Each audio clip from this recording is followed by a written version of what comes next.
In a shocking case that has captured national attention, new information has emerged regarding the murder of Charlie Kirk, with police pointing to 22-year-old Tyler Robinson as the primary suspect. Charged with 7 counts, including aggravated murder, Robinson is now facing the possibility of the death penalty. The prosecution alleges that the murder was politically motivated, a heinous act born from the dangerous polarization that grips the nation. Evidence presented suggests Robinson targeted Kirk for his conservative beliefs, with authorities citing text messages where Robinson confessed to the crime, claiming he had enough of Kirk's hatred. Summary and analysis of the case.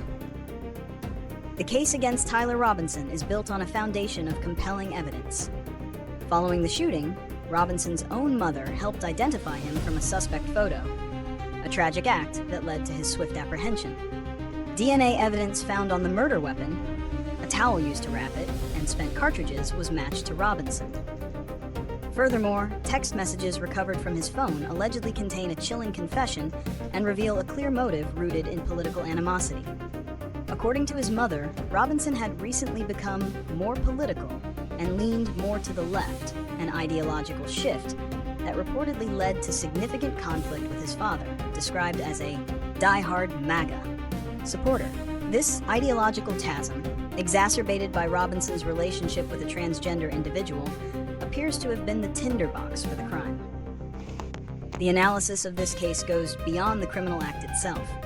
It serves as a stark warning about the consequences of escalating political rhetoric. The alleged motive, a killing based on a person's political beliefs, signifies a disturbing new phase in American political discourse. It blurs the line between heated debate and lethal violence, suggesting that for some, ideological differences are no longer a matter of opinion, but a justifiable reason for murder. The case brings to light the dangerous influence of online echo chambers and media narratives that demonize opposing viewpoints, creating an environment where a person like Tyler Robinson could become radicalized to the point of committing such a horrific act. The consequences are far-reaching. A family shattered by the loss of their son, a young man facing a potential death sentence, and a nation grappling with the reality of domestic political terrorism. Reasons and consequences. The primary reason for this tragedy, as presented by the prosecution, seems to be a lethal combination of personal conflict and broader political radicalization. Robinson's alleged shift in political leanings, fueled by his personal relationships and a sense of grievance, appears to have clashed violently with his familial environment. This personal struggle mirrors the national struggle, where political discourse has become so vitriolic that compromise is seen as weakness, and the opposition is viewed as an enemy to be vanquished. This environment can make vulnerable individuals susceptible to extreme ideologies, leading to a breakdown in their ability to differentiate between words and actions. The consequences of this act are profound and multifaceted. Legally, the case will be a landmark trial, likely setting a precedent for how politically motivated crimes are prosecuted. The decision by Utah County prosecutors to seek the death penalty sends a strong message about the severity of the alleged crime. Societally, the murder will likely intensify the existing political divide, with both sides using the tragedy to reinforce their own narratives. For the left, it may be framed as a response to perceived hate speech from the right, while for the right, it could be used to highlight the dangers of what they see as a radical, violent left. The most tragic consequence, however, is the erosion of civil discourse and the fear that such violence could become more common. Predictions and solutions. The upcoming trial will likely be long, emotionally charged, and highly publicized.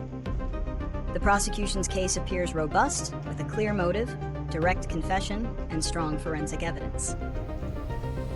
The defense will likely explore mitigating factors such as Robinson's mental state or the influence of his partner, but the path to an acquittal seems narrow.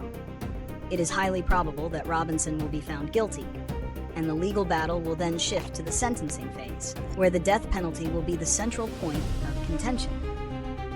The outcome of this case will not only determine Robinson's future, but could also shape how Americans view and engage in political discourse for years to come. To prevent future tragedies of this nature, a multifaceted approach is necessary. First, there must be a concerted effort from political leaders, media figures, and influencers to de-escalate political rhetoric. Language that demonizes, dehumanizes, and incites hatred must be publicly condemned, regardless of the source. Second, there is a critical need for increased mental health support and resources, particularly for young adults who may feel alienated or radicalized. Many acts of violence are committed by individuals struggling with severe emotional or psychological issues, and early intervention is key. Third, fostering constructive dialogue and empathy is crucial. Creating community-level programs and online platforms where individuals can respectfully discuss differences without resorting to personal attacks can help bridge the divide. Finally, improving media literacy is vital to help people critically evaluate the information they consume and recognize when they are being exposed to radicalizing content. While no single solution can prevent all such tragedies, a combination of these efforts could help to create a less volatile and more tolerant society, where ideological differences no longer carry the risk of bloodshed.